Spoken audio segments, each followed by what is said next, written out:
Hello, I'm Judy Morton. And I'm Juliana Spring. And we're developmental service worker students. DSWs are trained to work with and care for people who have developmental disabilities. We work in many different settings, including group homes, school boards, and day programs.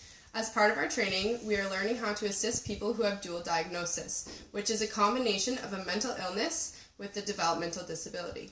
Approximately 1 in 3 people with developmental disabilities will experience mental illness. Recognizing the prevalence of dual diagnosis can ensure that any medical staff that they come in contact with will proceed with caution and patience to ensure the level of anxiety for these individuals does not increase. Despite the unique needs of people with developmental disabilities who also have mental illnesses, healthcare professionals have very little training regarding how to best support this population.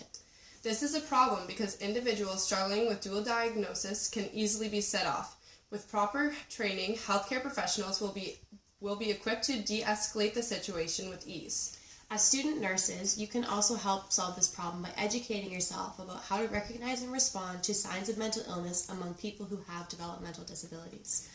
One way that nurses can help solve the lack of expertise on the subject is by educating themselves. There are several ways that a nurse can accomplish this task, whether it be by attending lectures on dual diagnosis patients, self-learning via textbooks, or research online, or even asking a specialist, doctor, caregiver, or family member of someone with a dual diagnosis. In Ottawa, there are specialized services for people with dual diagnosis. Adult services are provided by the Royal Ottawa Hospital's Dual Diagnosis Consultation Outreach Team.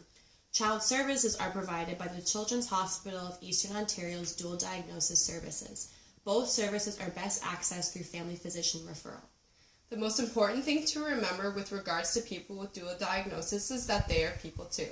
They should be treated with the same level of care and respect as any other individual would. As nurses, you should be prepared to help any kind of patient, prepare being the key word.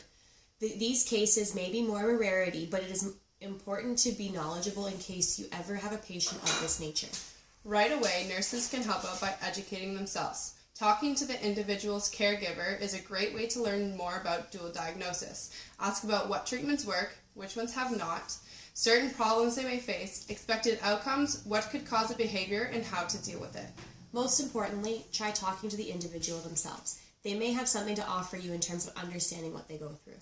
Getting educated about dual diagnosis, researching the facilities used in Ottawa, and getting background information on the individual you are assisting will set you up the best way possible for success in the future. Thank you.